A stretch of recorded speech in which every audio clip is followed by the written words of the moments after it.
जेड़ा बंदा अपनी गरीब भैन नाल सिला रहमी करदा है, ओदा ख्याल करदा है, गरीब भाई ते खर्च करदा है, मां बाप ते खर्च करदा है, अल्लाह ओदे जिस्म दे नेड़े मेजर बीमारी आउण ही नहीं देंदा।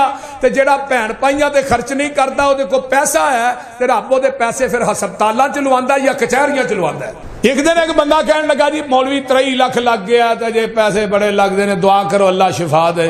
मैं तेरी भैन बड़ी गरीब है, ओदे कोल मकान कोनी, किराया ते धक्के खांदी है, 20 लाख ला के उन्होंने मकान च बांधा, तू कभी हस्पतालों च जलील ही नहीं सी होना।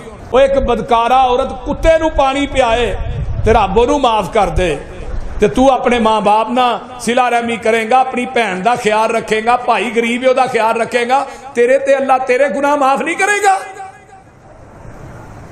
तेरी मां रोन डई है, उन्होंने को दवाई को नहीं, बाप रोंदा, जालिमा तू उन्होंने धक्के मारना ते कहना मैं हुण ठेका चुक लिया।